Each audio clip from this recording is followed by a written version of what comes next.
안녕하세요. 코스타리카의 한 국립공원에 수백 킬로그램의 오렌지 껍질과 과육이 버려진 사건을 알고 계시나요? 불법 투기가 아니라 훼손된 땅을 복원하기 위한 실험의 일환으로 합법적으로 이루어졌다고 해요.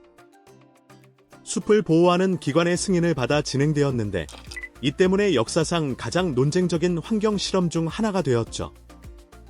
시간이 흐르면서 비슷한 트럭 1000대가 12,000톤의 썩어가는 오렌지 폐기물을 이 땅에 쏟아냈어요. 이 프로젝트는 지역 사회의 분노를 샀고 경쟁사로부터 소송을 당했으며 환경단체들 사이에서도 의견이 갈리는 결과를 낳았죠. 프로젝트가 한창 진행되던 중 코스타리카 대법원이 이를 중단시키면서 이 실험은 거의 20년 동안 잊혔어요. 지금부터 쓰레기, 법정 싸움, 그리고 과학자들을 깜짝 놀라게 한 놀라운 숲복원 이야기에 대해 들려드릴게요. 1. 코스타리카의 환경적 유산 모든 이야기는 두 명의 생태학자, 대담한 사업 거래, 그리고 복원에 대해 우리가 알고 있던 모든 것에 도전할 오렌지 껍질 더미로부터 시작되었어요. 이들의 아이디어는 생태과학을 완전히 바꿔놓거나 아니면 재앙을 불러올 위험을 안고 있었죠. 과연 어떤 결과가 나왔을까요? 코스타리카는 지구 표면의 0.3%밖에 차지하지 않지만 전 세계 생물 다양성의 6%를 품고 있어요. 친환경적인 이미지로 전 세계에 알려진 이 나라는 울창한 열대우림, 나무늘보, 큰부리새, 그리고 지속가능성으로 유명하죠. 하지만 이러한 명성 뒤에는 씁쓸한 현실이 숨어 있었어요. 수십 년간의 삼림벌채와 가축 사육으로 인해 특히 과나카스테 주와 같은 넓은 지역이 황폐한 목초지로 변했거든요. 숲은 사라지고 하라과라는 침입성 외래종 아프리카 풀로 대체되었죠.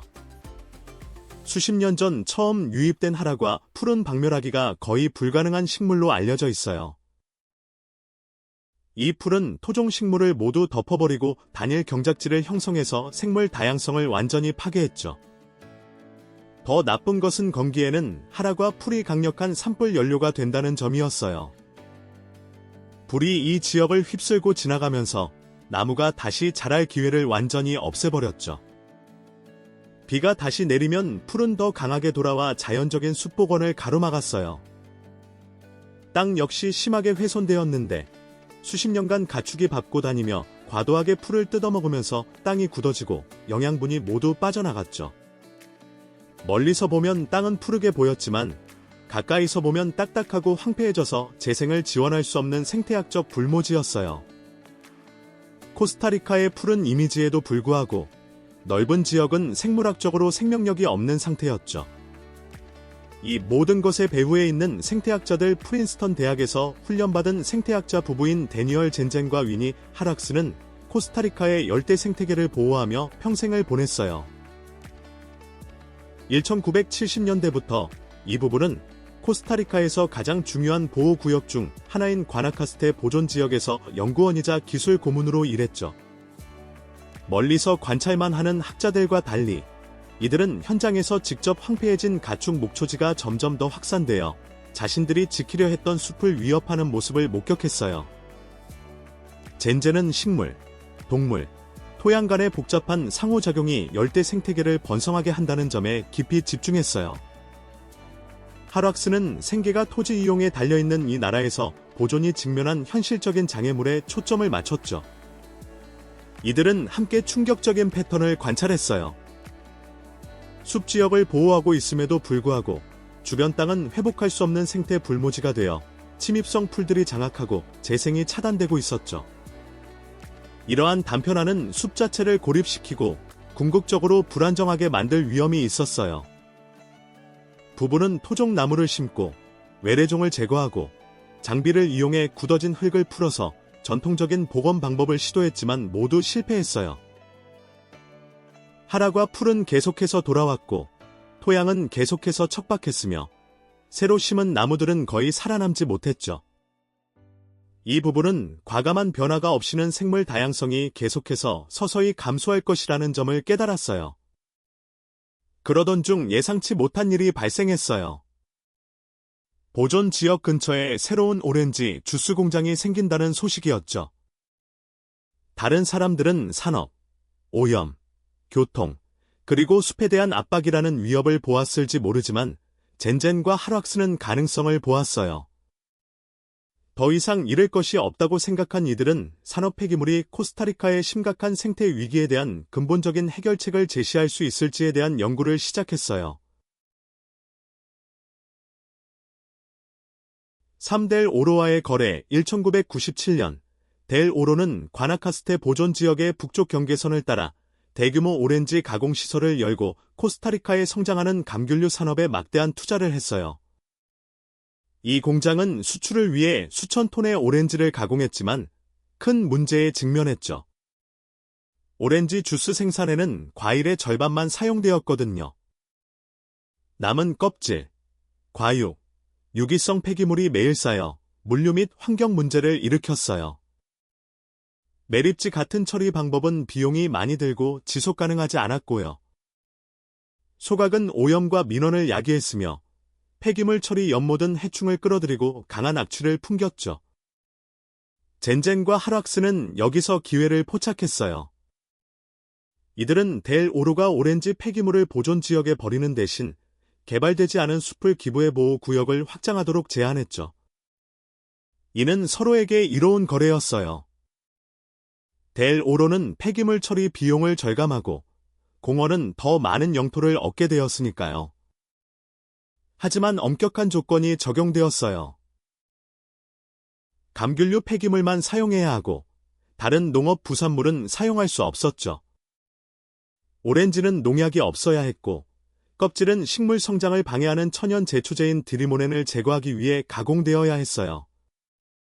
폐기물 투기는 기존 숲이나 깨끗한 서식지에 영향을 주지 않도록 수년간 가축 방목으로 이미 훼손된 목초지로 제한되었고요. 그들의 목표는 방해가 아닌 생태적 복원이었죠. 델 오로는 이 조건을 받아들였어요. 1998년 8월, 이들은 20년에 걸쳐 거의 3,000에이커의 숲을 보존 지역으로 이전하기로 합의를 공식화했어요. 그 대가로 델 오로는 신중하게 선택된, 훼손된 땅에 가공된 오렌지 폐기물을 버릴 수 있는 허가를 받았죠. 그 후, 이 실험은 생태학적 복원의 획기적인 실험인지 아니면 산업 폐기물과 환경 복원에 대한 기존의 사고방식에 도전하는 위험한 도박인지에 대한 논란의 대상이 되었어요. 4. 투기가 시작되다 1998년 초 매우 특이한 호송대가 매일 과나카스테 보존 지역으로 향하기 시작했어요.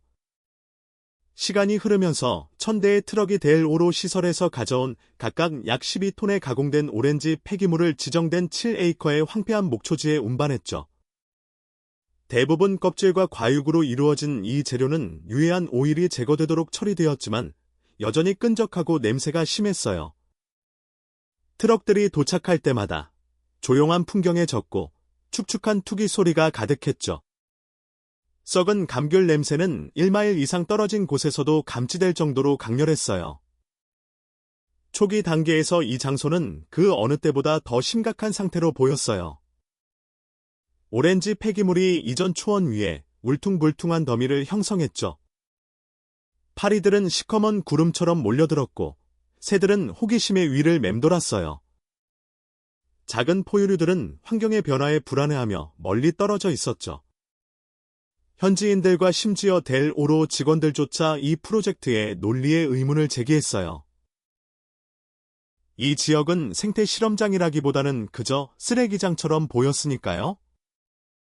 하지만 젠젠과 하락스는 확신에 차 있었어요. 그들은 변화에는 시간이 걸린다는 것을 알고 있었죠. 서서히 오렌지 폐기물이 분해되기 시작했어요. 분해되면서 합성비료로 공급되는 것과 동일한 영양소인 질소, 인, 칼륨을 토양에 공급하는 조밀하고 영양분이 풍부한 퇴비를 형성했죠. 이 자연적인 분해 과정은 두꺼운 유기물층을 만들어 토양의 비옥도를 극적으로 개선했어요. 결정적으로 이 퇴비는 오랫동안 이 지역을 지배해온 침입성 아프리카 풀을 질식시켰어요. 햇빛이 차단된 풀은 죽고 뿌리가 약해지면서 단일 재배지가 무너졌죠.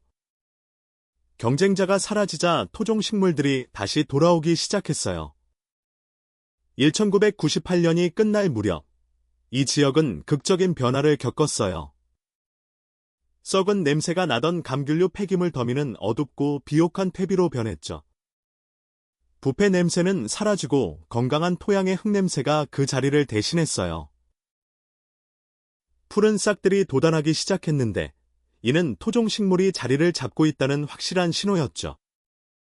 총 12,000톤 이상의 가공 폐기물이 델 오로에 의해 버려졌어요. 회사는 폐기물 처리 비용을 절감했고 땅은 회복되기 시작했죠. 젠젠과 하락스는 조심스럽게 낙관했어요. 하지만 모든 사람이 그들의 열정을 공유한 것은 아니었죠. 이들은 자신들의 작업이 면밀히 감시되고 있으며 누군가가 이들이 하는 일에 강력하게 반대하고 있다는 사실을 알지 못했어요. 영상이 마음에 드셨나요? 계속하기 전에 아직 구독 버튼을 누르지 않으셨다면 종 모양 버튼을 누르고 친구들과 공유하는 것을 잊지 마세요. 여러분의 응원은 저에게 큰 힘이 된답니다. 더 멋진 콘텐츠로 보답해 드릴 것을 약속할게요. 5. 티코프룻의 법적 공방. 코스타리카 오렌지 주스 산업에서 델 오로의 주요 경쟁사인 티코프룻은 폐기물 투기 거래에 격분했어요. 두 회사는 시장 점유율, 가공 능력, 최고의 오렌지 밭 접근권을 두고 오랫동안 경쟁해왔죠. 티코프룻의 관점에서 델 오로는 불공정한 이점을 확보한 것이었어요. 티코프룻은 폐기물 처리 시설과 처리에 수십만 달러를 썼지만 델 오로는 폐기물을 무료로 처리하면서 환경보호 노력에 대한 찬사까지 받고 있었으니까요. 티코프룻의 경영진에게 이것은 혁신이 아니라 속임수였어요. 이들은 환경적 책임 때문에 적절한 인프라에 투자했었죠. 그런데 이제 경쟁사의 지름길 때문에 그들의 투자가 낭비처럼 보였던 거예요. 이에 맞서기로 결심한 티코프룻은 변호사를 고용하고 프로젝트에 대한 대중의 인식을 바꾸기 위한 공격적인 홍보 캠페인을 시작했어요. 티코프룻의 캠페인은 이 문제를 사업 분쟁으로 다루는 대신 코스타리카의 친환경적인 대중에게 반향을 일으킬 만한 환경 피해에 초점을 맞췄죠. 이들은 투기 현장을 국립공원에 있는 썩어가는 폐기물 더미라고 규정했어요. 전단지에는 오렌지 폐기물의 극적인 사진이 실렸고 이 프로젝트가 코스타리카의 환경 명성을 해치고 있다고 주장했죠. 이들은 독성 감귤산과 오일, 특히 드리모넨이 토양과 물의 장기적인 위험을 초래한다고 주장했어요. 또한 전국적인 농업을 위협할 수 있는 파괴적인 외래종인 지중해 과일 파리가 들끓을 수 있다고 경고했죠. 이 캠페인은 빠르게 힘을 얻었어요.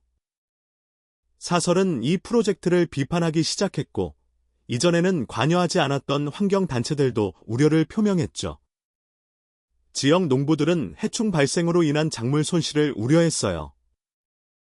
심지어 처음에 이 이니셔티브를 지지했던 정부 관리들조차 티코프룻이 유포하는 이미지와 경고를 무시할 수 없어서 지지를 제고하기 시작했죠. 홍보 전쟁에 만족하지 않은 티코프룻은 대응을 확대했어요. 1998년 말, 이 회사는 프로젝트를 중단시키기 위해 소송을 제기했죠. 이들의 법적 도전은 포괄적이었어요.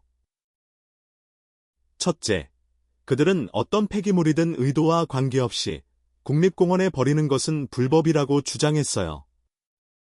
보호구역은 산업실험이 아닌 보존을 위한 것이었죠. 둘째, 델 오로와의 합의가 공정경쟁법을 위반하여 한 회사에게는 무료 처리를 제공하고 다른 회사들에게는 전체 비용을 부담하게 한다고 주장했어요.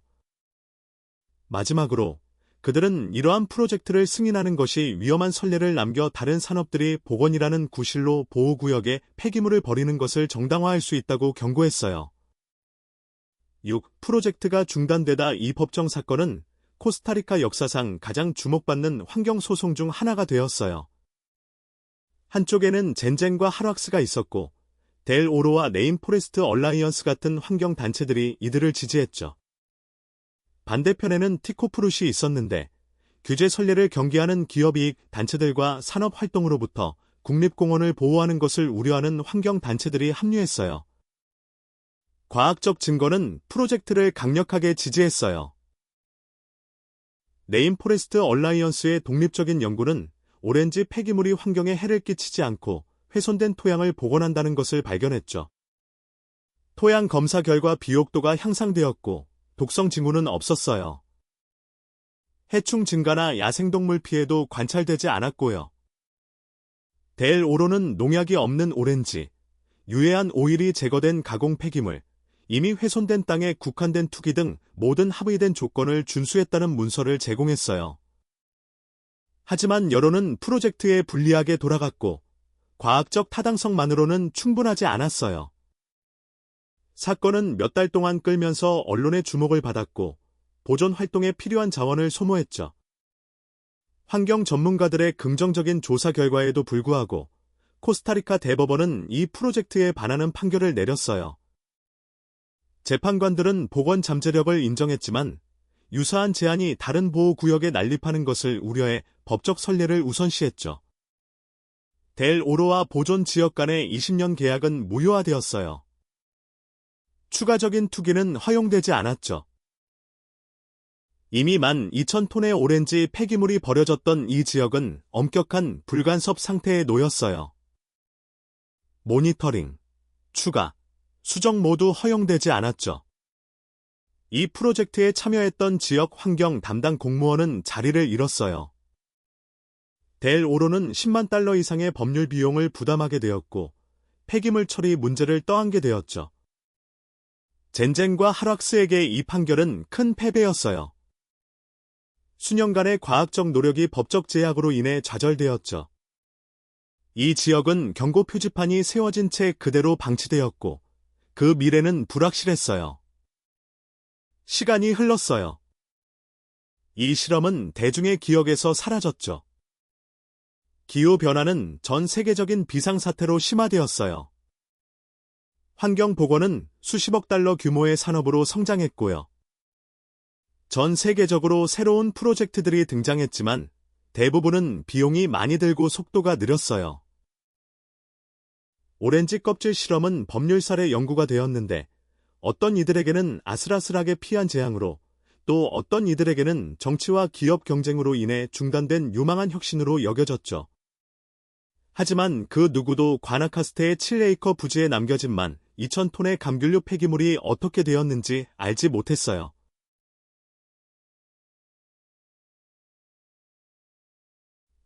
예상치 못한 발견. 2013년 데니얼 젠젠에게 혁신적인 숲 복원 방법을 연구하는 프린스턴 대학원생 티모시 트루어가 연락했어요. 트루어는 오랫동안 버려진 오렌지 폐기물 실험에 대한 언급을 들었고 그 지역이 어떻게 되었는지 알고 싶어 했죠. 처음에 젠젠은 망설였어요. 이 프로젝트는 그의 경력에서 가장 실망스러운 좌절 중 하나였고 그는 이미 그 일을 잊고 지냈거든요. 하지만 트루어는 끈질겼고 결국 젠젠은 실험 부지의 GPS 좌표를 알려주기로 동의했어요. 트루어는 코스타리카에 도착했을 때 이전 기록에 묘사된 큰 노란색 표지판이 있는 7에이커의 황폐한 부지를 발견할 것으로 예상했어요. 그는 땅이 여전히 황폐한 흔적을 보이고 약간의 재성장이 있었을 것이라고 추측했죠. 하지만 그가 예상했던 불모지와는 전혀 다른 풍경이 펼쳐졌어요. 트루어는 몇 시간 동안 비포장 진입로를 따라 운전하며 노란색 표지판을 찾았어요. GPS는 그가 올바른 위치에 있다고 알려주었지만 눈에 보이는 표시는 없었죠. 어리둥절한 그는 젠젠에게 연락했고 젠젠은 더 정확한 길을 알려주며 표지판이 분명히 눈에 띄어야 한다고 확인해 주었어요. 일주일 후 트루어는 연구팀과 함께 돌아와서 걸어서 철저한 수색을 시작했죠. 놀랍게도 그들은 그 지역이 이제 울창하고 무성한 숲이 되었다는 것을 발견했어요. 우뚝 솟은 나무들이 폐쇄형 숲천장을 형성했고 빽빽한 덤불 때문에 움직이기가 어려웠죠. 이전의 목초지는 성숙한 생태계가 되어 원래의 투기 현장 사진과는 전혀 알아볼 수 없는 모습으로 변해 있었어요. 연구팀은 거의 1시간 동안 원래 부지의 흔적을 찾았죠. 마침내 한 팀원이 초목 아래에서 노란색 흔적을 발견했어요. 덩굴과 잎을 헤쳐나간 끝에 한때 도로에서 선명하게 보였던 낡은 표지판의 모서리를 발견했는데 이제는 식물에 파묻혀 옆에 서 있지 않으면 거의 볼 수 없을 정도였죠. 숲은 너무 무성하게 발달해서 일부 나무 줄기는 여러 사람이 둘러싸야 할 정도였어요. 변화가 너무 광범위해서 GPS 좌표만이 그들이 올바른 위치에 있다는 것을 확인할 수 있었죠. 한때 생태학적 실패로 치부되었던 장소가 극적이고 예상치 못한 회복을 겪은 것이었어요. 트루어와 그의 팀은 자신들이 발견한 것의 중요성을 인식했지만 일화적인 관찰만으로는 충분하지 않았어요. 변화를 검증하기 위해서는 독립적으로 확인될 수 있고 대규모 생태계 복원에 대한 더 넓은 결론을 뒷받침하는 데 사용될 수 있는 측정 가능한 과학적 증거가 필요했죠. 20년 가까이 방치되었던 오렌지 폐기물 투기 현장이 무성한 숲으로 변했다는 발견에 대해 여러분의 반응은 어떤가요? 댓글로 알려주세요. 8. 확인된 변화. 다음 3년 동안 연구팀은 농업 폐기물을 이용한 숲 복원에 대해 현재까지 가장 상세한 연구를 수행했어요. 그들은 토양 구성, 나무 종 다양성, 지상 바이오매스 축적, 숲 천장 밀도, 그리고 탄소 저장량을 측정했죠. 오렌지 폐기물 부지는 길 건너편에 있는 처리되지 않은 황폐한 목초지 부지와 비교되었어요. 결과는 놀라웠어요. 처리된 부지는 대조군 지역보다 지상 바이오매스가 176% 더 많았죠. 처리되지 않은 땅에는 8그루의 나무종만 있었지만 오렌지 폐기물 부지에는 24그루의 나무종이 있었어요. 주변 초원은 듬성듬성하고 성장이 부진했지만 실험 지역은 울창한 숲이 되었죠. 토양 검사가 이러한 차이를 설명해 주었어요. 분해된 오렌지 폐기물은 매우 비옥한 토양을 만들어냈어요. 질소 수치가 상당히 상승했고 인과 칼륨 농도는 많은 성숙한 숲에서 발견되는 것보다 높았죠. 토양은 미생물 활동이 풍부해서 건강하고 생산적인 생태계를 나타냈어요. 가장 주목할 만한 발견 중 하나는 부지 중앙에 있는 거대한 무화과 나무였어요. 그 줄기는 세 사람이 둘러싸야 할 만큼 컸죠. 연구원들은 이 한 그루의 나무가 전형적인 이차림 전체가 저장하는 것보다 더 많은 탄소를 저장한다고 계산했어요. 나무의 크기와 구조는 장기적인 생태적 안정성을 반영하고 있었죠. 무화과 나무의 존재는 더 넓은 생태학적 의미를 가졌어요. 무화과는 1년 내내 열매를 맺고 수많은 동물종을 지원하는 핵심 종으로 여겨지죠. 이 동물들은 씨앗을 퍼뜨리는 것을 도와 자연 재생과 생태계 복원력을 가속화해요. 이 나무는 생물학적 회복의 핵심 동력이 되었던 거죠. 또한 연구팀은 이전에 이 지역을 지배했던 침입성 아프리카 풀이 제거되었다는 것을 확인했어요. 오렌지 폐기물이 풀을 너무 효과적으로 질식시켜서 풀이 다시 자리 잡지 못하게 함으로써 토종 식물이 자리를 잡을 공간을 만들어 주었죠. 야생동물도 돌아왔어요. 연구자들은 성숙하고 방해받지 않는 서식지를 필요로 하는 큰 숲에 사는 족제비인 타이라의 존재를 기록했죠. 그 모습은 이 지역이 황폐한 목초지에서 기능하는 숲으로 전환되었다는 강력한 증거를 제공했어요. 이러한 발견들은 오렌지 폐기물 실험이 식물을 복원했을 뿐만 아니라 복잡하고 자생적인 생태계를 재건했다는 것을 확인시켜 주었어요. 이는 단기간에 달성된 어떤 전통적인 재조림 방법보다도 뛰어난 결과였죠. 9. 과학적 검증과 탄소 저장 연구팀이 보건생태학 저널에 그들의 발견을 발표했을 때 과학계는 깜짝 놀랐어요. 여기에는 일반적으로 처리 비용이 드는 농업 폐기물이 전통적인 방법으로 달성된 어떤 것보다 뛰어난 숲복원 결과를 만들어낼 수 있다는 증거가 있었죠. 이것이 시사하는 바는 단순히 오렌지 껍질을 넘어섰어요. 이 연구는 원래의 식생이 제거된 후 자라는 이차림이 기후변화에 맞서 싸우는데 우리가 이전에 이해했던 것보다 훨씬 더 중요할 수 있다는 것을 시사했죠. 최근 연구에 따르면 이차림은 오래된 숲보다 대기 중 탄소를 약 11배 더 빠르게 흡수하고 저장한다고 해요. 젊고 빠르게 자라는 나무들은 이산화탄소를 갈망하며 대기 중에서 이산화탄소를 끌어내어 나무, 뿌리, 토양에 가두죠. 오렌지 폐기물 실험은 바로 이러한 탄소에 굶주린 숲을 만들어냈고 비용 없이 그렇게 했다는 거예요. 10. 커피 펄프 후속 연구. 이것은 탄소 격리가 무료일 뿐만 아니라 비용이 마이너스였던 몇 안 되는 사례 중 하나였어요. 델 오로는 대기 중에서 탄소를 제거하는 데 비용을 지불하는 대신 수십 년 동안 많은 양의 탄소를 격리할 조건을 조성하는 데 자금을 제공한 셈이었죠. 오렌지 껍질 프로젝트의 성공은 연구원들로 하여금 다른 농업 폐기물로 유사한 전략을 탐색하도록 이끌었어요. 2021년 하와이 대학교의 과학자들은 코스타리카의 황폐한 땅을 복원하기 위해 커피 펄프를 사용한 실험 결과를 발표했죠. 오렌지 실험과는 달리 이 프로젝트는 처음부터 모니터링되었어요. 연구원들은 침입성 풀이 만연한 목초지에 20인치 두께의 커피 펄프를 뿌리고 2년 동안 변화를 추적했죠. 결과는 빠르게 나타났어요.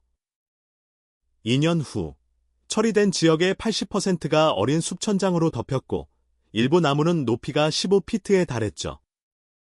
대조군은 숲천장 덮개가 20%밖에 되지 않았어요. 오렌지 폐기물과 마찬가지로 커피 펄프도 침입성 풀을 질식시키고 토양 비옥도를 개선했죠. 그러나 또한 다른 유익한 곤충들을 끌어들이고 다른 종류의 토종 식물종을 지원했어요. 이 실험은 농업 폐기물이 생태계 회복을 가속화할 수 있다는 강력한 증거를 제공했지만 엄격한 감독의 필요성 또한 강조했어요. 다른 종류의 폐기물과 토지 조건은 다양한 결과를 낳을 수 있으므로 더 넓은 적용을 위해서는 신중한 평가가 필수적이죠. 11. 전 세계적 시사점과 한계. 커피 연구팀은 실험의 주요 한계를 인정했어요. 이 방법은 빠른 식물 성장을 지원하기 위해 적절한 강우량이 있는 열대 기후에서만 작동했죠. 폐기물은 토양 유기체에 해로운 농약과 화학물질이 없어야 했고 오염을 피하기 위해 수원지에서 멀리 떨어진 곳에 적용해야 했어요. 연구원들은 농업 폐기물 투기가 반드시 과학적으로 안내되고 보건 전문가의 감독을 받아야 한다고 강조했어요. 오렌지와 커피 실험의 성공이 국제적인 주목을 받았지만 많은 질문이 남아 있었죠. 이 접근법이 다른 기후에서도 작동할 수 있을까? 다른 종류의 폐기물도 비슷한 효과를 낼까? 토양과 수질에 대한 장기적인 영향은 무엇일까? 건조림, 운무림, 열대 사바나에서 바나나, 코코넛, 쌀과 같은 작물의 폐기물을 이용한 연구가 시작되었어요. 하지만 오렌지 껍질 실험의 핵심 교훈은 토지 황폐화에 대한 해결책이 예상치 못한 출처에서 나올 수 있다는 것이었죠. 20년이 지난 후 과학자들은 폐기물 처리 문제로 시작된 일이 생태학적 복원을 위한 저비용 방법을 드러냈다는 것을 인정했어요. 아이러니컬하게도 한때 코스타리카 대법원에 의해 환경 문제로 중단되었던 이 프로젝트는 가장 성공적인 복원 노력 중 하나로 기록되었어요. 하지만 그 성공은 쉽게 재현될 수 없는 독특한 지역 조건과 관련이 있었죠. 1년 내내 화씨 82도, 섭씨 27.8도에 가까운 기온과 뚜렷한 건기와 우기를 가진 코스타리카의 안정적인 아열대 기후는 빠른 분해와 식물 성장을 가능하게 했어요. 부패나 해충이 발생하기 전에 침입성 풀을 억제할 만큼 분해가 빨라야 했죠. 더 춥거나 더 극단적인 기후에서는 결과가 다를 수 있었어요. 강우량 또한 중요한 역할을 했어요. 코스타리카의 우기는 영양분을 침출시키지 않으면서 성장을 위한 충분한 수분을 제공했어요. 강우량이 너무 적거나 과도한 지역에서는 폐기물이 말라버리거나 형기성 상태를 초래할 수 있었죠. 토양 유형도 중요했어요. 실험 부지는 굳었지만 화학적으로는 건강한 목초지 토양이었죠. 반면에 이전 광산 부지나 화학적으로 오염된 부지는 제대로 반응하지 않았을 수 있어요. 마찬가지로 중요한 것은 오렌지 폐기물이 디리모넨을 제거하기 위해 처리되었고 농약이 포함되어 있지 않았다는 점인데 이는 모든 농업 부산물에서 보장되는 조건이 아니었죠. 연구원들은 이 방법이 과학적 감독을 필요로 하며 성공을 가능하게 한 조건과 일치하는 곳에만 적용되어야 한다고 강조했어요.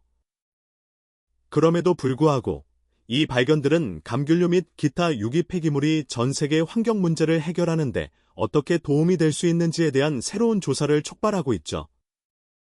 12. 숲을 넘어 오렌지 폐기물의 다른 용도. 전 세계 감귤류 산업은 매년 약 1,560만 톤의 폐기물을 생산하며 수확된 감귤류의 거의 절반이 껍질로 끝난다고 해요. 전통적으로 이 폐기물은 소각되거나 매립지로 보내지거나 동물 사료와 팩틴으로 가공되었죠.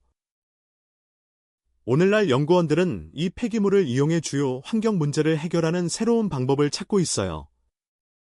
한 가지 유망한 혁신은 오렌지 껍질을 깨끗한 바이오 연료로 전환하는 것이에요. 과학자들은 껍질의 세포 구조를 분해하여 연료로 정제할 수 있는 오일을 방출하는 마이크로파 기반 공정을 개발했죠. 이 바이오 연료는 탄소 중립적이어서 순 배출량을 증가시키지 않는 재생 가능 에너지원을 제공해요. 화석 연료나 목재 기반 바이오 연료와 비교할 때 더 지속 가능하고 삼림벌채에 기여하지 않죠. 이탈리아에서는 카를로 라티 아소치아티의 디자이너들이 필 더 필 프로젝트를 만들었는데 이 기계는 오렌지 껍질을 3D 프린팅 음료 컵으로 변환해요.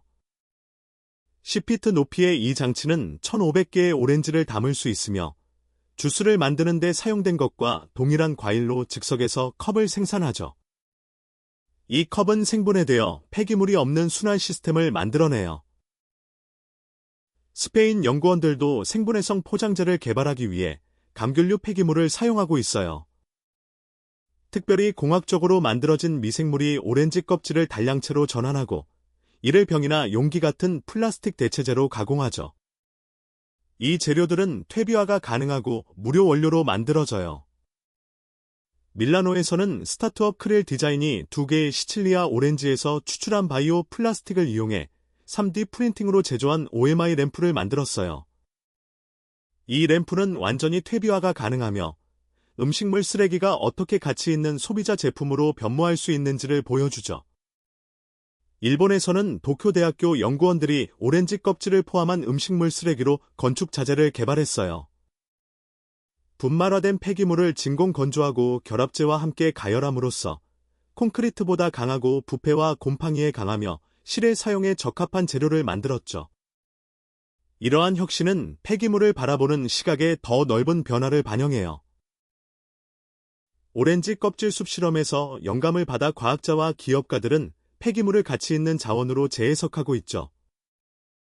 법적, 제도적 저항에 직면했음에도 불구하고 원래의 프로젝트는 보건이 틀에 얽매이지 않는 아이디어에서 나올 수 있다는 것을 증명했어요.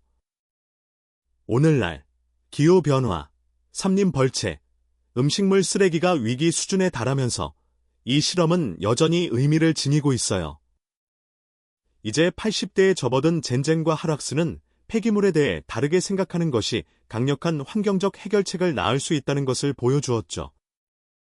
한때는 무시되었지만 이제는 지속 가능한 혁신의 선두에 있는 해결책들이에요. 오늘 영상이 즐거우셨다면 좋아요를 눌러주시고 채널 구독도 잊지 마세요. 여러분의 응원은 저희에게 큰 힘이 됩니다. 시청해주셔서 정말 감사합니다. 다음 영상에서 또 만나요.